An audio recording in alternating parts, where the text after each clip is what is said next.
मैं बोल रहा हूँ ना, अच्छी बातें बोल रहा हूँ ना, कोई देख रहा है क्या? नहीं देख। आपके चैनल के माध्यम से अभी मैं यहाँ पर नंगा हो जाऊँ, लड़का हूँ लेकिन नंगा हो जाऊँ, अभी दुनिया आ जाएगी, भीड़ इकट्ठी हो जाएगी। भीड़ इकट्ठी हो जाएगी, तो तुम वो नंगापन ला क्यों रही हो कि तुम्हें लोग देखें, तुम्हें लाइक्स मिल जाए? कह रहे हमारा शरीर है, हमारी मर्जी है, संविधान से आजादी मिली है। भाई साहब, आपका शरीर है, आपकी आजादी है, तो उसी संविधान के तहत प्रेमानंद जी महाराज या अनिरुद्धाचार्य महाराज या कवि इंद्रेश द्विवेदी को भी वो संविधान ये अधिकार देता है अपनी बात बोलने का। फिर माफी जैसी बात कहाँ से आती है? आपका शरीर है, आप जहां मर्जी नंगी हो जाओ, तो हमारा मुंह है, हम जहां मर्जी खोलेंगे। हमने किसी महिला का नाम लेकर बोला क्या? स्पेशली नहीं बोला है। हम तो लड़के और लड़की दोनों को बोल रहे हैं ना, बिल्कुल। महिला पुरुष दोनों को बोल रहे हैं ना, फिर क्यों ऑफेंड हो रहे हो? जो संविधान तुम्हें अधिकार दे रहा है वो संविधान मेरा भी तो है, वो मुझे भी तो अधिकार दे रहा है। फ्रीडम ऑफ स्पीच एक की थोड़ी है, दोनों की है ना। फिर बाबा जी को माफी मांगनी चाहिए। बाबा जी को माफी बिल्कुल नहीं मांगनी चाहिए, ऐसे लोगों को माफी मांगनी चाहिए। और हम बाबा जी के साथ डंके की चोट पर खड़े हैं, सीना ठोकते हैं, सीना ठोक के खड़े हैं भाई, सीना ठोक के। हम देखते हैं कौन माफी मंगवाता है। आ जाओ, कोर्ट में चैलेंज कर देते हैं। अरे मध्य प्रदेश से तो धमकी दे दी बाबा जी को। अरे ऐसी धमकियां आती रहती हैं, मैं बार बार बोलता हूँ, ये रोआ है ना, रोआ जी, हमारे संतों का ये रोआ उखाड़ कर दिखाओ। नहीं उखाड़, पूज्य प्रेमानंद जी महाराज का कोई रोआ उखाड़ कर दिखा दे, मान जाऊंगा। नहीं उखाड़ पाएंगे। नहीं उखाड़ पाएंगे। मजाक चल रहा है क्या देश के अंदर? खड़ा है उनके साथ। बिल्कुल खड़ा है, ये कवि इंद्रेश द्विवेदी खड़ा है, डंके की चोट पर खड़ा है, डंके की चोट पर खड़ा। डंके की चोट पर खड़ा है। कोई कुछ करके तो दिखाए। और माफी किस बात की? सच बोलने की माफी नहीं होती है। मैं भी बोल रहा हूँ, तुम मुजरा बंद करो, तुम्हारा सम्मान होने लगेगा। हम करते हैं, हम महिलाओं का सम्मान करते हैं। हमारे देश में तो रानी लक्ष्मीबाई को क्या कहा जाता है? लक्ष्मी थी या दुर्गा थी, वह स्वयं वीरता की अवतार। और देख मराठे पुलकित होते उसकी तलवारों के वार, नकली युद्ध और व्यू की रचना और खेलना, खूब शिकार, सैन्य घेरना, दुर्ग तोड़ना, ये थे उसके प्रिय खिलवाड़। महाराष्ट्र कुल देवी भी जिसकी आराध्य भवानी थी, बूंदेले हर बोलो के मुंह हमने सुनी कहानी थी। खूब लड़ी मर्दानी, वह तो झांसी वाली रानी थी। तुम झांसी रानी बनो ना, तुम झलकारी बाई बनो ना, तुम देवी अहिल्याबाई होलकर बनो ना, तुम सावित्रीबाई फूले बनो ना, ज्योतिबाई फूले बनो ना, तुम्हें कौन रोक रहा है? लेकिन तुम्हें क्या करना है? तुम्हें क्या करना है? वो उर्फी जावेद है, वो कंगना शर्मा है, तो वो राखी सावंत है। किस तरीके से कर रहे हैं?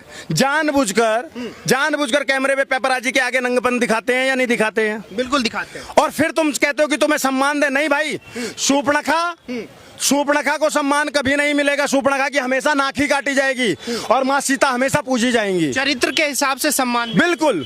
और ऐसे ही पुरुषों में भी रावण कभी हमारा आदर्श नहीं हो सकता, रावण कभी नहीं पूजा जाएगा, लेकिन राम सर्वथा पूजे जाएंगे और पूजनीय हैं।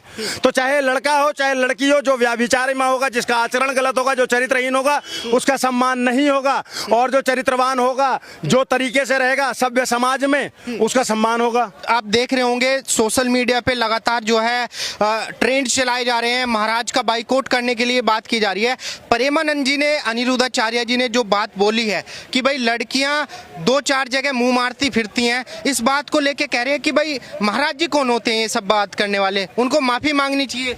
आप पत्रकारों की एक जिम्मेदारी बनती है भाई साहब, आप जब बोलो ना तो एक तरफा ना बोलो। ये विवाद ही इसलिए हुआ क्योंकि कुछ लोगों ने उस बयान को विवादास्पद कहकर लिखना शुरू किया और कटी हुई क्लिप, कटी हुई सिर्फ लड़कियों के खिलाफ वाली क्लिप डाल दी। जबकि प्रेमानंद जी महाराज के एग्जैक्ट वर्ड ये थे कि महिला या पुरुष जो भी 4-4, 5-5 रिलेशनशिप में रहता है, वो अपने पत्नी को या वो अपने पति को वो चीज नहीं दे पाएगा, वो प्रेम नहीं दे पाएगा, वो समर्पण नहीं दे पाएगा जो एक से प्यार करने वाला दे सकता है। ठीक है।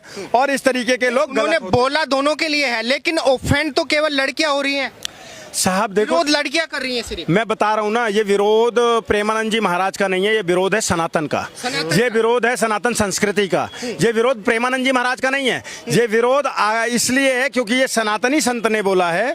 ये भारत संस्कृति के अनुकूल बात नहीं है, इसलिए उन्होंने बोला और उसका विरोध हो रहा है। अगर यही बात किसी मौलाना ने बोली होती तो विरोध नहीं होता।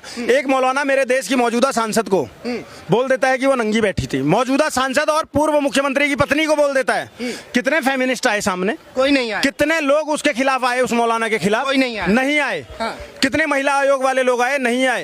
एक मौलाना हमारी बहन बेटियों के रेट तय कर देता है, छांगुर। कितने फेमिनिस्ट आए? कितने फेमिनिस्ट आए कि हाँ भैया इससे घिनौना कुछ नहीं हो सकता है। लेकिन क्योंकि यहाँ पर एक संत ने बोला है, सनातनी संत ने बोल दिया, तो विवाद उत्पन्न हो गया।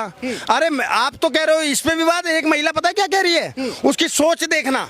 वो कहते हैं कि भैया लिव इन गलत क्या है, हम कार खरीदने जाते हैं तो टेस्ट ड्राइव लेते हैं ना, तो लिव इन में अगर हम रहकर टेस्ट ड्राइव कर लेते हैं, जिसके साथ जीवन बिताना है, तो क्या बुराई है? एक महिला की सोच है ये। हाँ, ये भी बोला उन्होंने कि भाई हमारा शरीर है, हमारी मर्जी है कि हम कितने लोगों के साथ में लिविंग में रहना चाहते हैं। भाई साहब, तो मैं उस महिला से पूछना चाहता हूँ कितनी टेस्ट ड्राइव ली है, ये भी बता दे।